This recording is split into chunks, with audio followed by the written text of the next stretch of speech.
And now Alex is going to share with us what those standards of critical care mean.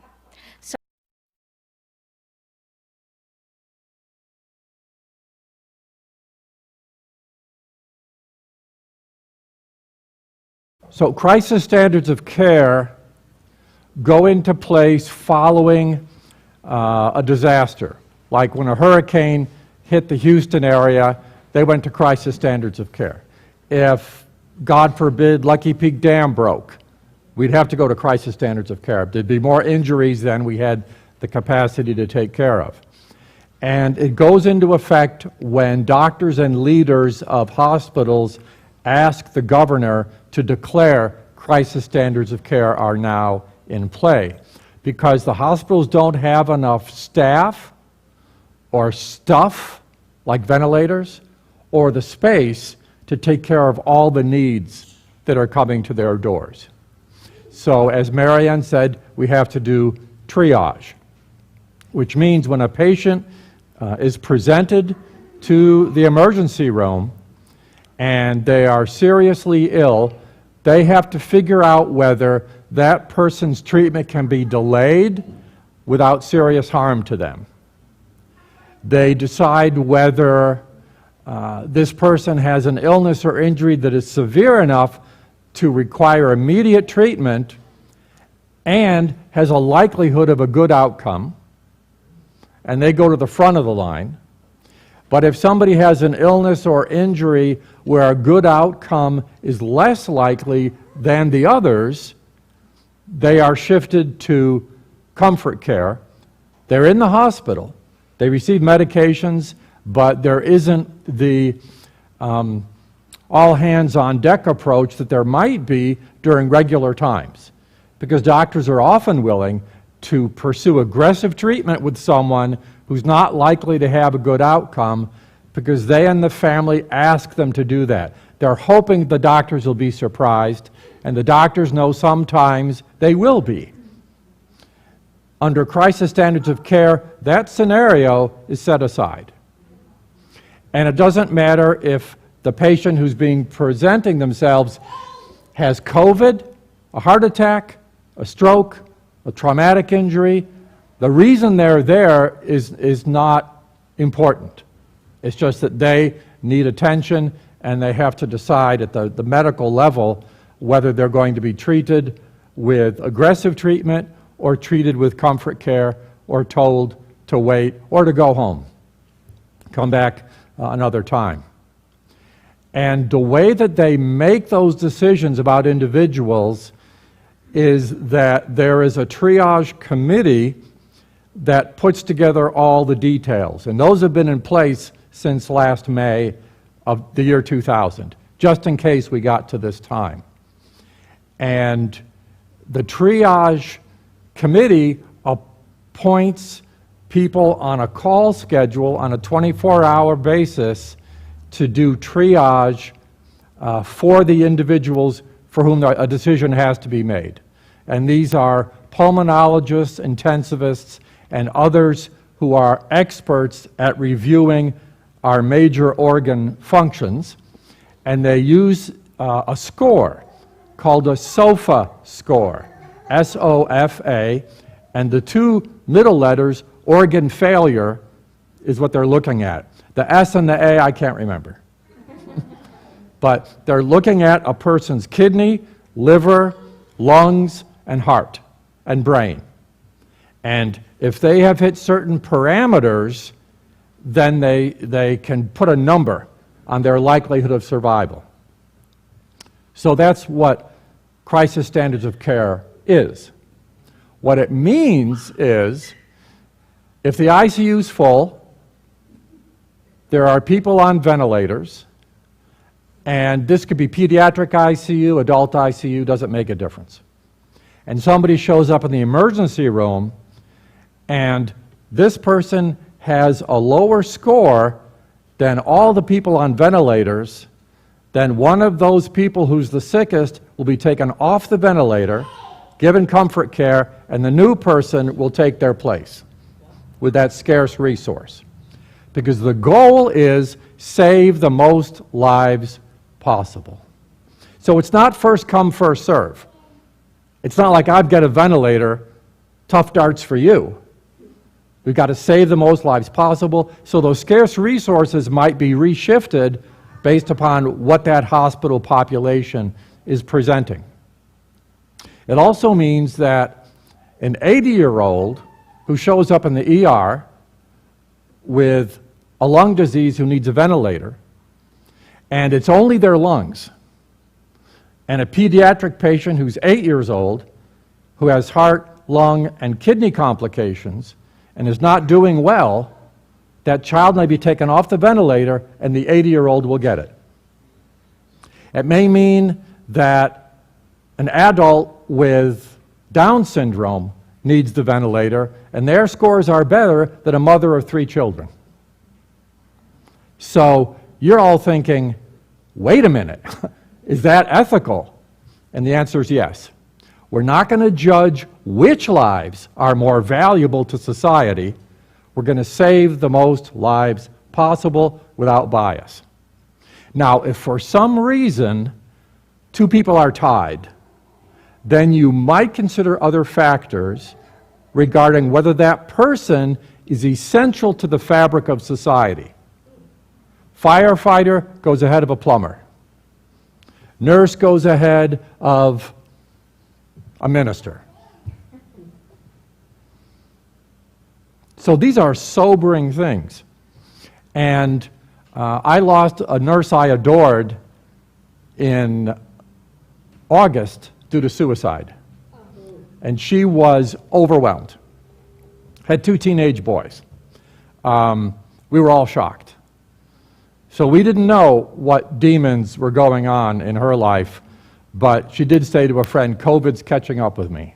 Not that she had it, but I think it was mostly her ire at people who refused to get vaccinated. Because, frankly, they're the ones responsible for this. Not COVID alone. It's the choice of people who choose not to get vaccinated. You know the data, 95% of people on ventilators are the unvaccinated. So if you have friends who are not vaccinated, I want you to gently grab them by the lapels,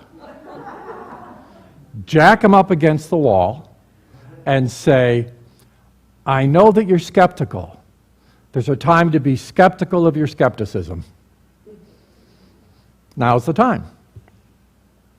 And then some of you are thinking, but if somebody refuses to be vaccinated, should they opt out of aggressive treatment?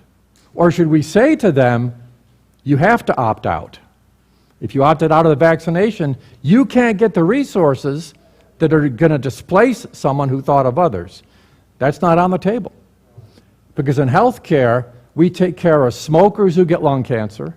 We take care of diabetics who don't check their blood sugars. We take care of obese people who eat at McDonald's instead of eating skinless zucchini like the rest of us. And when we start deciding we're not going to care about people as much as they don't care for them. I mean, we always care about people in healthcare more than they care about themselves.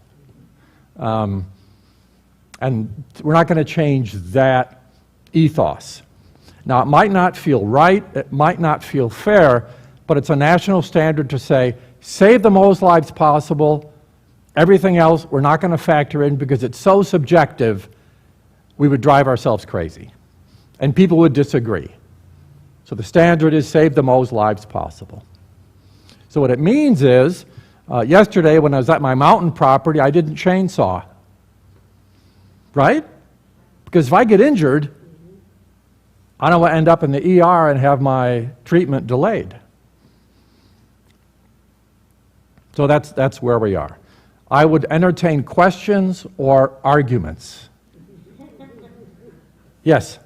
Okay, one of the biggest reasons given is for religious exemption is not wanting anything to do with fetal testing.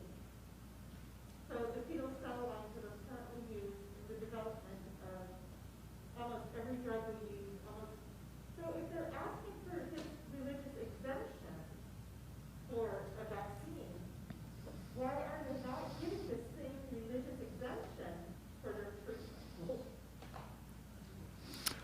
Well, treatments that have been developed or furthered with fetal cell lines include Tylenol, Pepto-Bismol. I mean, there's a lot of things.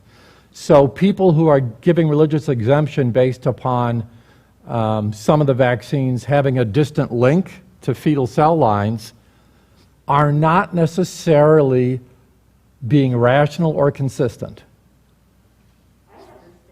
So to decline them treatment based upon that is we're forcing them to apply their values in a way that they think is not fitting. And in the United States, libertarian views, individual freedoms carry the day among many people. In European and other countries, the well-being of society carries the day, trumping individual choices and freedoms. But in the United States, it's a tough sell to say to people, you can't make the choices you want to about what you will refuse. In ethics, people have an almost inalienable right to refuse treatment, but they don't have the right to compel us to treat them in a certain way.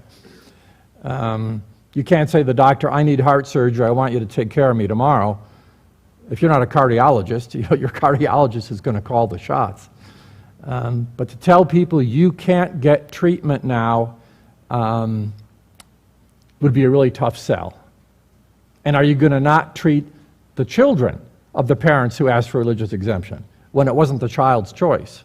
Pardon? Right. So ethically, children haven't had a fair innings compared to adults who are full of years. However, if you've got a child who's really sick and you've got an adult who has a very good chance of recovery, the resources are going to go to the adult to save the most lives possible. We're not going to take value about one life over another. Men over women, straight over gay.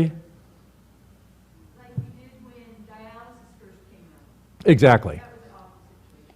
Yeah, and I taught a whole course on that whole issue. But for those of you who don't know, in Seattle in 1960, dialysis was discovered to prevent death from kidney failure. However, the lines for doing dialysis would clot.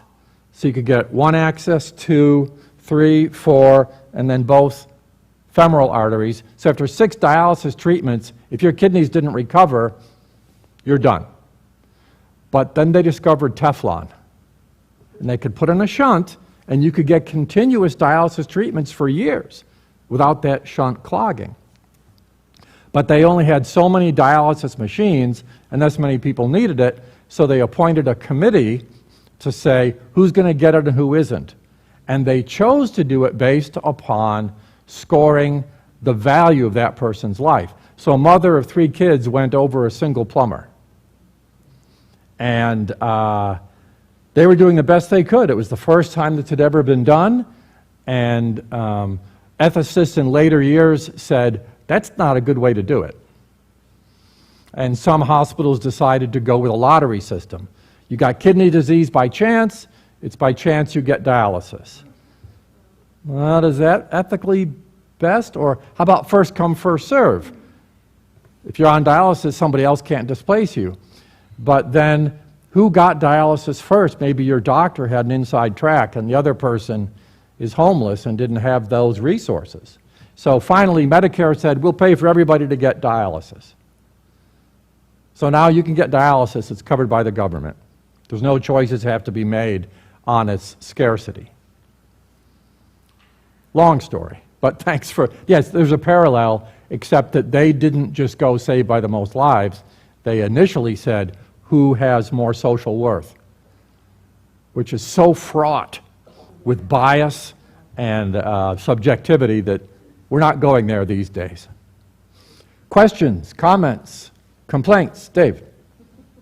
Since we're in a litigious society with these emergency rules imposed, does that save a doctor, a nurse, and a hospital from legal suit?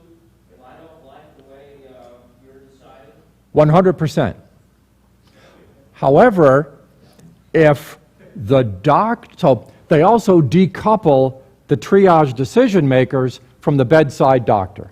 So the bedside doctor advocates for their patient, another whole group makes the decisions, which decouples the heartstrings of the doctor at the bedside. It stays completely objective. But if the bedside doctor says, I want to appeal this because I think they didn't collect the data correctly, it can be appealed. But you can't appeal it because I love the patient's a great donor to the hospital, this patient has beautiful eyes behind their mask. The doctor can't ask for an appeal other than based upon the data was not interpreted accurately and currently. So my question is, in that there are people who say that the vaccine is an experimental procedure, but in all honesty, there's less than 500 people who died with vaccine, whereas millions who are unvaccinated have died. So what do you do to try to convince people who think it's just an experimental procedure and it doesn't save lives? What do you do with people who think that it won't, that the vaccine kills people versus being unvaccinated? Do you just let it go, or do you try to convince them that for their own health and safety they need to be vaccinated? Arguing with them, how well does that go? You tried that? Reasoning with them? So what I would suggest is you say to them, so you're not ready to take this vaccine for COVID yet. What would convince you that it's time for you to take it? So you ask them to be reflective about their choices. You can't argue with them about the data. They're being selective in where they get it from. But if somebody says, no, I'll never get this vaccine, you say to them, well, there's no need to have a conversation further. I disagree with you. If you want to argue about it some more, we can, but we're not going to convince each other, so instead let's have a cup of coffee and talk about the Boise State football coach needing to be fired. So I just would ask them how, what would convince you to take the vaccine if you're not ready to take it yet? What evidence or whatever would help you do that, would convince you? Oh, yes.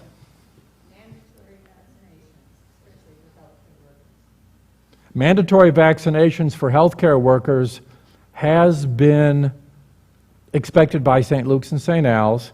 Now they're getting short-staffed. They're feeling like we can't afford to lose some people. If they mask and get tested twice a week, we'll keep them on. Because if we get rid of everybody who refuses to get vaccinated, then we're going to be even less able to take care of the community. So vaccinating healthcare workers is a way for the hospitals to live up to their mission of improving the health of the community. So it's kind of a circular mess. And I saw something online, which write it in pencil, not ink, if you saw it online, but that it's constitutional for a president to mandate vaccines. I didn't read the whole article. I don't know if that's accurate. You'd have to have the Supreme Court judge that. Yeah. But we're probably not going to go there in the United States. Yeah.